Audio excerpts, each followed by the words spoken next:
Good afternoon students. तो कैसे हैं आप सब। मैं साहिल रावत, आपका इंग्लिश मेंटोर, स्वागत करता हूं स्टूडेंट्स आपका आज की क्लास में। तो चलते हैं सीधा क्लास की तरफ। और आज की क्लास में हमारा चैप्टर होने वाला है बच्चों द लॉस्ट चाइल्ड। इसको स्टार्ट करने से पहले हम देखेंगे कि अ चाइल्ड, लॉस्ट चाइल्ड हम किसे कहेंगे। एक बच्चा जो कि खो चुका है। क्लियर है बच्चों। लॉस्ट मतलब खो जाना। A child goes to a fair with his parents। एक बच्चा अपने पेरेंट्स के साथ, माता पिता के साथ कहाँ जाता है। फेयर यानी कि मेले में जाता है। He is happy and excited and wants the sweets and toys displayed there। वो बहुत ज्यादा खुश है, एक्साइटेड है, उत्सुक है मेले में जाने के लिए। और वहां पे जितनी भी मिठाइयां लगी हैं स्टॉल्स में और खिलौने हैं, उन्हें वो क्या करना चाहता है, लेना चाहता है। But his parents don't buy them for him. लेकिन उसके पेरेंट्स उसके लिए नहीं खरीदते हैं उन चीजों को। Why then does he refuse when someone else offers them to him. तो फिर जब कोई और पर्सन उसे वो चीजें ऑफर करता है तो वो क्यों रिफ्यूज कर देता है। रिफ्यूज का मतलब है बच्चों यहाँ पे मना कर देना। ठीक है, क्यों मना कर देता है, जबकि उसे तो वो सारी चीजें चाहिए थी। तो अब इस चैप्टर को पढ़ते हैं और देखते हैं कि वो क्यों ऐसा करता है। It was the festival of spring. क्या था बच्चों। स्प्रिंग यानी कि वसंत का फेस्टिवल था, त्योहार था। From the विंट्री shades of narrow lens and alleys emerged a gaily clad humanity.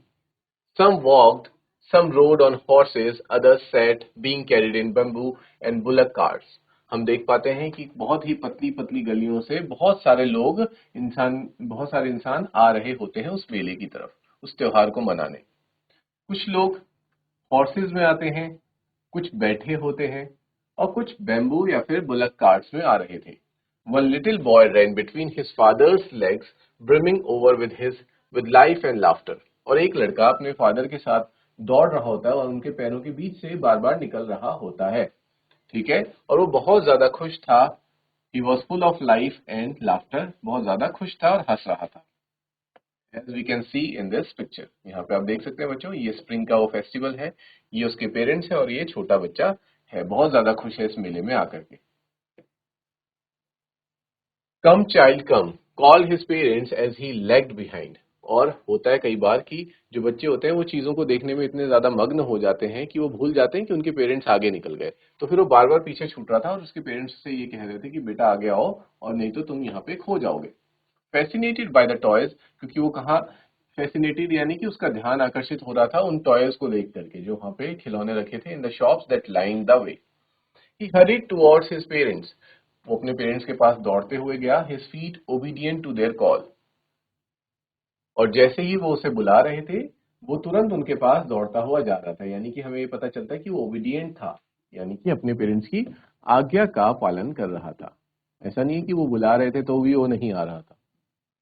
His eyes still lingering on the receding toys। लेकिन उसकी आंखें अभी भी किसी पे टिकी थी, उन्हीं टॉयज पर टिकी थी। As he came to where they had stopped to wait for him। क्योंकि उसके पेरेंट्स को भी जहां पे वो रुका था वहीं आना पड़ रहा था। He could not suppress the desire of his heart। वो अपने जो उसकी हर्ट की डिजायर थी उन टॉयज को खरीद पाने की, उसको सप्रेस नहीं कर पा रहा था, यानी कि उसको रोक नहीं पा रहा था। सप्रेस का मतलब होता है दबा देना, अपनी किसी फीलिंग को, भावना को दबाना।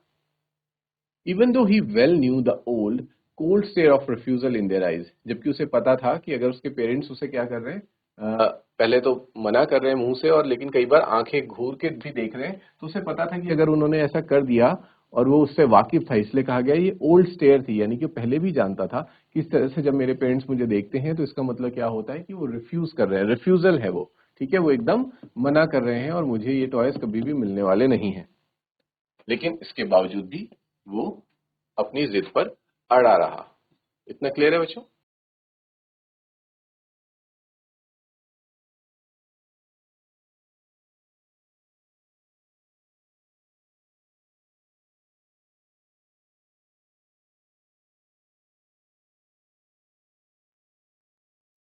इसके बाद students, I want the toy he pleaded. फिर वो अपने पेरेंट्स से विनती करता है कि मुझे ये टॉय चाहिए। लेकिन उसके father he his father looked at him red eyed गुस्से से उसकी तरफ देखते हैं in his familiar tyrant's way. His mother, melted by the free spirit of the day, was tendered and giving him her finger to hold. और उसकी mother फिर उसे अपनी फिंगर देती हैं, अपनी उंगली पकड़ाती हैं चलने के लिए। Look child, what is before you, और वो कहती हैं कि चलो आगे देखो, आगे क्या क्या चीजें हैं। It was a flowering mustard field. वो कैसा फील्ड था जहाँ पे वो मेला लगा था बच्चों? एक मस्टर्ड फील्ड था, यानी कि सरसों का वो खेत था। और वहां पे बहुत सारे फ्लावर्स लगे थे across miles and miles of even land. A group of dragonflies, वहां पे dragonflies उड़ रही थी, वो bustling about on their gaudy purple wings, intercepting the flight of a lone black bee or butterfly in search of sweetness। और वो किस लिए घूम रही थी इधर से उधर? वो फ्लावर्स पे बच्चों, आपको पता है, उसका जो रस है उसको इकट्ठा करने के लिए इधर से उधर घूमती हैं during the season of spring. The child followed them, और जो बच्चा था वो उनको फॉलो करने लग गया और लगातार उन पे अपनी नजरें टिकाए बैठा था और उनको फॉलो कर रहा था। Till one of them would still its wings and rest, और वो तब तक उनके पीछा करता था जब तक कि उनमें से कोई एक जगह पे बैठ नहीं जाती थी। And he would try to catch it, और वो उनको पकड़ने की फिर कोशिश करता था। But it would go fluttering flapping up into the air, लेकिन वो फिर उड़ते हुए हवा में वापस चली जाती थी। When he had almost caught it in his hands, जैसे ही वो उसे पकड़ने वाला होता था। Then his mother gave a cautionary call, come child come, come on to the footpath. फिर उसकी मदर फिर से उसे बुलाती हैं कि कम चाइल्ड कम, फुटपाथ में आ जाओ। He ran towards his parents gaily and walked abreast of them for a while, और फिर वो अपने पेरेंट्स की तरफ जाता है और उनसे भी आगे निकल जाता है और आगे वॉक करने लगता है। However, soon left behind, attracted by the little insects and worms along the footpath that were teeming out from their hiding places to enjoy the sunshine। और फिर से वो पीछे हो जाता है, क्यों? क्योंकि वो उसका ध्यान फिर से भटक जाता है बच्चों, इंसेक्ट्स पे और वॉर्म्स पे। वो जो कीड़े फुटपाथ के साइड में बाहर निकल रहे थे अपने अपने बिलों से, अपने अपने जो उनके घर थे वहां से बाहर निकल रहे थे, किस लिए? सनशाइन को एंजॉय करने के लिए, यानी कि धूप का लुत्फ उठाने के लिए। Come child come, his parents called from the shade of a grove where they had seated themselves on the edge of a well। फिर उसके पेरेंट्स उसे बुलाते हैं कम चाइल्ड कम कह के, और वो कहाँ बैठे थे? एक पेड़ की छांव में बैठे थे जहाँ पे एक कुआं भी था, एक वेल भी था। He ran towards them, और फिर वो दौड़ता हुआ अपने पेरेंट्स के पास जाता है। ले रहे बच्चों यहाँ तक?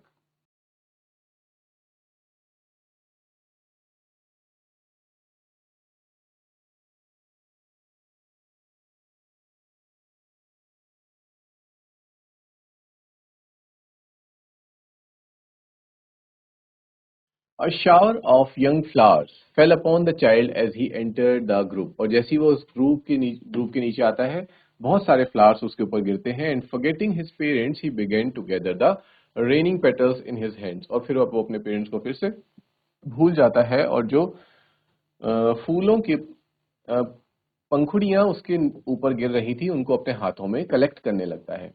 But lo he heard the cooing of doves and ran towards his parents shouting। और जैसे ही उसे वहां पे डव्स की आवाज आती है, वो वापस दौड़ता हुआ अपने पेरेंट्स के पास जाता है और कहता है, the Dove the raining petals dropped from his forgotten hands. और फिर इस डर के मारे उसके हाथ, जो भी उसने अभी तक पेटल्स को कलेक्ट किया था, वो भी उसके हाथ से नीचे गिर जाते हैं।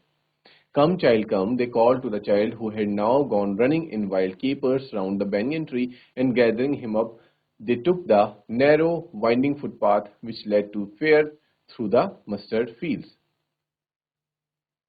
ठीक है, तो फिर वो बच्चों उसको बुलाते हैं अपने पास, जो कि क्या करने लग जाता है? बेनियन ट्री के चारों तरफ घूम रहा होता है और खेलने लगता है। तो उसको बुलाते हैं और वो एक नैरो पाथ की तरफ आगे बढ़ने लगते हैं, उसी मस्टर्ड फील्ड में होते हुए, और मेले में आगे की तरफ निकल जाते हैं। As they neared the village, the child could see many other footpaths full of throngs converging to the whirlpool of the fair, and felt at once repelled and fascinated by the confusion of the world he was entering। और अब वो बच्चों उस मेले में enter करने वाले थे, और जैसे ही वो विलेज के और ज्यादा पास आते हैं, वहां पे क्योंकि बहुत ज्यादा भीड़ भड़ाका होता है, बहुत सारी चीजें एक साथ हो रही होती हैं, तो बच्चा जो है वो समझ नहीं पाता, वो साथ ही साथ कंफ्यूज भी होता है, लेकिन फैसिनेटेड भी होता है कई चीजों को देख करके। A sweet meat seller hawked gulab jamun, rasgulla, barfi, jalebi at the corner of the entrance, and the crowd pressed round his counter at the foot of an architecture of many colored sweets, decorated with leaves of silver and gold। और वहां पे बच्चों एक sweet seller होता है, मिठाई बेचने वाला बैठा होता है जो चिल्ला रहा होता है गुलाब जामुन, रसगुल्ला, बर्फी, जलेबी, इन सब के नाम ले रहा होता है। और सारी भीड़ उसी की तरफ आती है ये सुन करके, और उसने उन स्वीट्स को, उन मिठाइयों को बहुत अच्छी तरीके से अपने स्टॉल पे रखा होता है, कवर्ड विद सिल्वर और गोल्ड की लीव से कवर करके। The child stared open-eyed and his mouth watered for the burfi that was his favorite sweet. और बच्चे की आंखों में भी चमक आती है और उसके मुंह में बच्चों पानी आ जाता है बर्फी का नाम सुनते ही, क्योंकि वो उसकी फेवरेट स्वीट हुआ करती थी। I want that burfi, he slowly murmured. वो अपने पेरेंट्स से आराम से कहता है कि मुझे बर्फी चाहिए, but he half knew as he begged that his plea would not be heeded because his parents would say he was greedy. So without waiting for an answer, he moved on. और पर वो इस बात को ज्यादा तेजी से नहीं कहता, क्योंकि उसे पता था जैसे ही वो चीजें मांगेगा, कुछ मांगेगा, तो उसके पेरेंट्स उसे कहेंगे कि वो बहुत ज्यादा ग्रेडी हो चुका है, लालची हो चुका है। इसलिए वो ज्यादा डिमांड नहीं करता है और आगे की तरफ बढ़ जाता है। ठीक है बच्चों।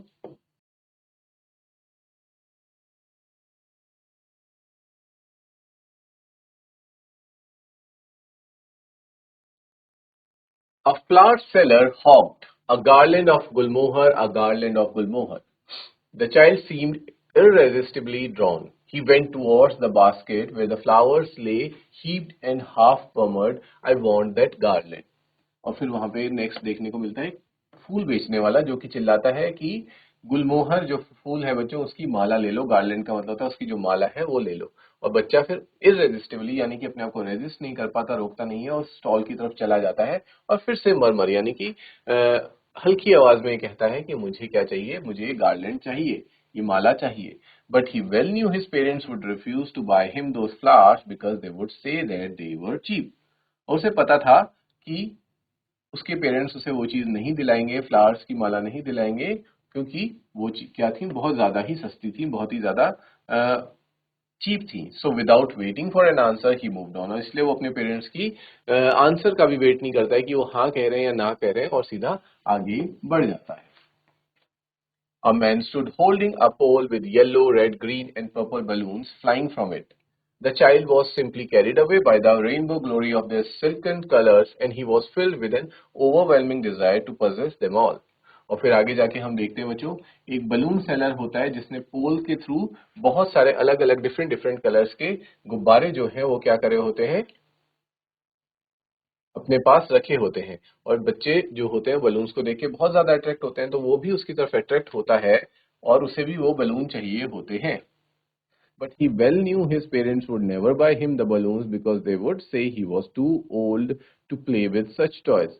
क्योंकि उसे पता था कि उसके पेरेंट्स ये बोलेंगे कि वो अब बड़ा हो चुका है और उसकी उम्र नहीं है कि वो बलून से खेले। सो ही वॉकड ऑन फादर। और इसीलिए वो आगे बढ़ जाता है, फिर भी अपने पेरेंट्स से डिमांड नहीं करता।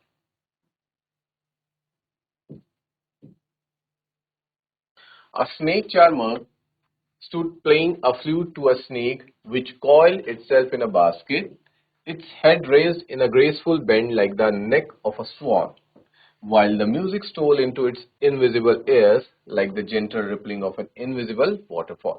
और फिर आगे जाके उसे दिखता है बच्चों एक स्नेक चार्मर, यानी कि जो आपने देखा होगा मेले वगैरह में क्या होता है, जो सांप को क्या करवाता है, अपनी फ्लूट, अपनी जो उसके पास बांसुरी होती है उसकी मदद से कंट्रोल करता है, जिसे हम क्या कहते हैं बच्चों, सपेरा भी कहते हैं। ठीक है, सपेरा और उसका सांप। ठीक है, उसको वो अपनी बास्केट से निकालता है, वो बिल्कुल कॉइल हो रखा होता है उस बास्केट में, और वहां से बाहर आके वो क्या करता है बच्चों, सोन की तरह इस तरह से एक शेप बनाता है अपनी नेक का। ठीक है, और जैसे ही वो म्यूजिक उसके कानों में पड़ता है, वो एक वाटरफॉल की तरह, इनविजिबल वाटरफॉल की तरह लहराने लगता है। The child went towards the snake charmer. और फिर बच्चा फिर से स्नेक चार्मर की तरफ अट्रैक्ट होते हुए उसकी तरफ चला जाता है। But knowing his parents had forbidden him to hear such coarse music as the snake charmer played, he proceeded further. लेकिन जैसे ही उसे याद आता है कि उसके पेरेंट्स ने मना किया है कि स्नेक चार्मर के तरह और इस तरह के कोई भी म्यूजिक तुम्हें नहीं सुनना है, उसे ये बात याद आती है और वो आगे बढ़ जाता है।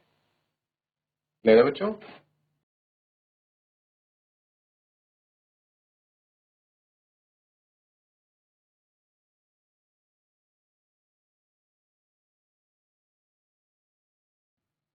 there was a roundabout in full swing. Men, women, and children carried away in a whirling motion shrieked and cried with dizzy laughter. और फिर वहां पे जाके आगे क्या होता है बच्चों, एक झूला होता है जिसपे सभी आदमी, औरतें और बच्चे क्या कर रहे होते हैं, झूल रहे होते हैं और बहुत ज्यादा हंस रहे होते हैं, इंजॉय कर रहे होते हैं। The child watch them intently and then he made a bold request, और वो उनको बड़े ही ध्यान से देखता है और फिर एक रिक्वेस्ट करता है अपने पेरेंट्स से, I want to go on the roundabout, please father mother. और फिर जाके वो रिक्वेस्ट करता है कि मैं उस राउंड अबाउट में जाना चाहता हूँ, मुझे जाने दिया जाए। There was no reply. He turned to look at his parents. They were not there ahead of him. He turned to look on either side. They were not there. He looked behind. There was no sign of them.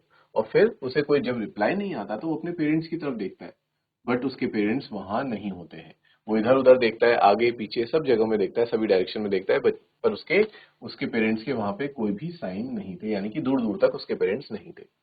A full, deep cry rose within his dry throat, and with a sudden jerk of his body, he ran from where he stood, crying in real fear, "Mother, father!"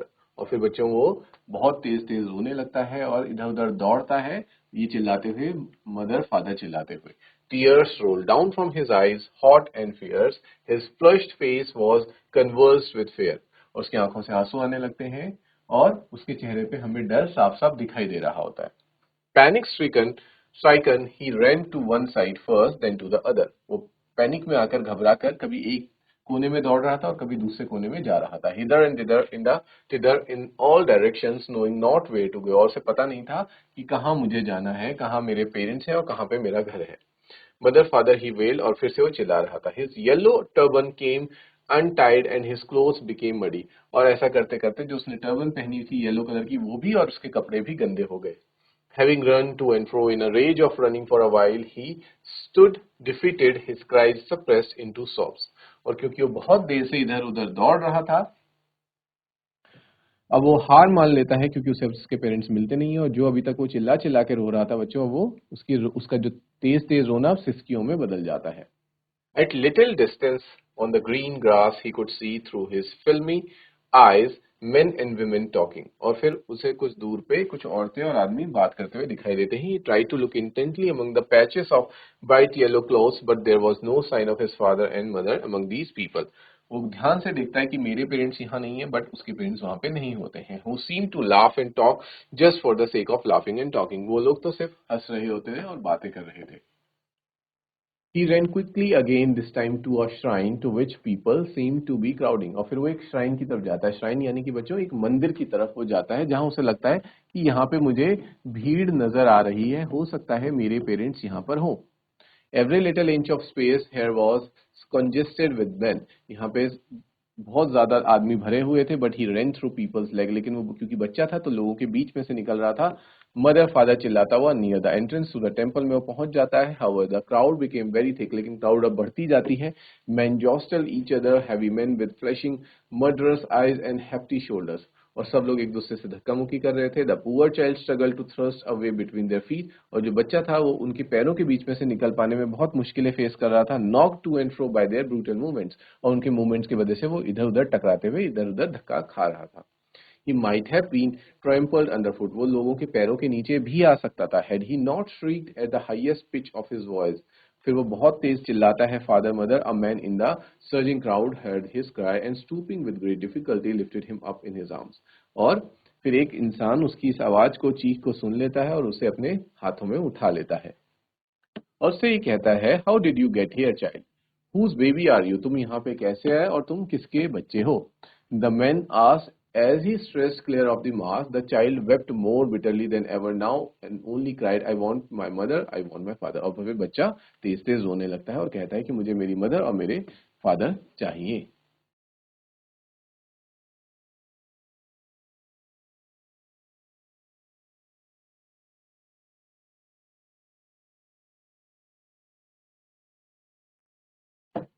The men tried to soothe him by taking him to the roundabout. और जो व्यक्ति था वो उसे चुप करवाने के लिए क्या करता है बच्चों, उस झूले के पास ले जाता है। Will you have a ride on the horse? और वो कहता है कि क्या तुम इस हॉर्स पे बैठना चाहोगे। He gently asked as he approached the ring. जैसे ही वो रिंग के पास जाता है। The child's throat tore into a thousand shrill and he only shouted, I want my mother, I want my father. और सिर्फ ये चिल्लाता है कि मुझे मेरी मदर और फादर चाहिए, मुझे झूला नहीं झूलना है। हम देख सकते हैं बच्चों स्क्रीन में किस तरह से वो चाइल्ड रो रहा है और इस व्यक्ति ने उसे उठा लिया है। The man headed towards the place where the snake charmer still played on the flute to the swing cobra. Listen to that nice music, child, he pleaded. But the child shut his ears with his fingers and shouted his double-pitched strain, I want my mother and my father. और फिर जब वो उसे snake charmer के पास ले जाता है वो कहता है कि इस म्यूजिक को ध्यान से सुनो, तो बच्चा फिर से चिल्लाते हुए कहता है कि मुझे नहीं सुनना, मुझे अपने पेरेंट्स चाहिए।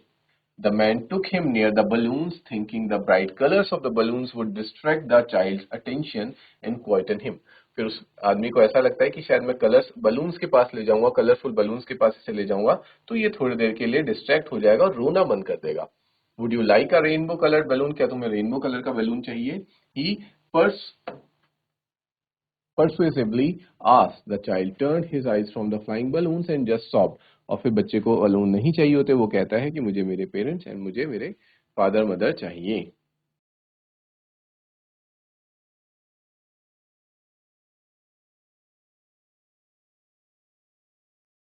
The man still trying to make the child happy.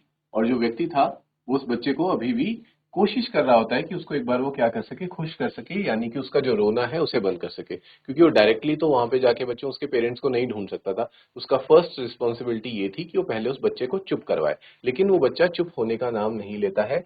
Board him to the gate where the flower seller said. इस वजह से वो उसको कहाँ लेके जाता है, उसे लगता है कि शायद फ्लावर सेलर के पास अगर मैं इसे ले जाऊं तो ये रोना बंद कर दे। Look, can you smell those nice flowers child? क्या तुम इन सुगंधित फूलों को स्मेल तुम्हें आ रही है? Would you like a garland to put round your neck? क्या तुम्हें भी एक माला चाहिए जो तुम अपने नेक पे यानी कि अपने गले में पहन सको? ऐसा वो आदमी उस बच्चे से पूछता है, उस चाइल्ड से पूछता है। The child turn his nose away from the basket. और जो हैरानी की बात है बच्चों कि जो फ्लावर्स उसे थोड़ी देर पहले अट्रैक्ट कर रहे थे, बहुत अच्छे लग रहे थे, अब वो उनकी तरफ देखता भी नहीं है, अपना मुंह वहां से हटा देता है। Reiterated his song. और फिर से रीइटरेट का मतलब होता है फिर से दोहराता है, ठीक है, फिर से दोहराता है, I want my mother, I want my father. बस वो सिर्फ और सिर्फ एक ही रट लगाए हुए था कि I want my mother and I want my father. Thinking to humor his disconsolate charge by a gift of sweets, the man took him to the counter of the sweet shop. और फिर उसे ऐसा लगता है कि शायद अगर मैं इसे स्वीट शॉप के पास ले जाऊं, स्वीट शॉप के काउंटर में ले जाऊं और स्वीट्स खाने के लिए दूं, तब तो ये चुप हो ही जाएगा। उस काउंटर में वो उसे लेके जाता है। What sweets would you like, child? और उसे पूछता है कि तुम्हें कौन सी स्वीट्स खाना पसंद है, इन मिठाइयों में से कौन सी मिठाई तुम खाओगे? The child turned his face from the sweet shop and only sobbed. और जो चाइल्ड होता है, जो बच्चा है बच्चों, वो अपना फेस है उस स्वीट शॉप से हटा देता है और सीधा सिर्फ और सिर्फ रो रहा होता है। सॉफ्ट मतलब सिसक सिसक के रो रहा होता है और कहता है I want my mother and I want my father. मुझे मेरी मदर चाहिए और मुझे मेरे फादर चाहिए। और इसी के साथ बच्चों हमारा जो ये चैप्टर है ये यहाँ पे फिनिश हो जाता है। This chapter was written by Mulk Raj आनंद। हमें एंड में ये बताया नहीं गया है कि उस बच्चे को उसके पेरेंट्स मिल पाते हैं, नहीं मिल पाते, एक इसको स्टोरी को एक अधूरे में छोड़ा गया है। लेकिन देखो हमें इसमें क्या जानने को मिला कि वही बच्चा जो शुरुआत में हर छोटी छोटी चीजों की तरफ अट्रैक्ट हो रहा था, ध्यान उसका हट रहा था, वो अपने पेरेंट्स के साथ नहीं रह रहा था। उसके पेरेंट्स उसे बार बार बुलाते थे कि हमारे पास आओ, हमारे साथ साथ चलो, लेकिन वो उस चीज को क्या कर देता था, भूल जाता था और कभी स्वीट शॉप में, कभी फ्लावर की शॉप में, बलून शॉप में, स्नेक चार्मर के पास या फिर झूलों की शॉप में क्या करता था, उसका ध्यान भटक जाता था। अब जब उसके पेरेंट्स खो चुके हैं तो उसे वो सारी चीजें जिन पे जो चीजें उसे पहले बहुत अच्छी लग रही थी उधर उसका ध्यान नहीं जा रहा है और वो उनको अब नहीं चाहता है। ठीक है, तो इससे हमें ये पता चलता है कि एक बच्चे के लिए उसके पेरेंट्स सबसे ज्यादा सबसे वैल्यूएबल चीज होती हैं और सबसे इंपॉर्टेंट पर्सन होते हैं लाइफ में। And with this, our chapter ends. We will meet in the next class discussing the question answers. Till then, take care, have a good day, and thank you, student.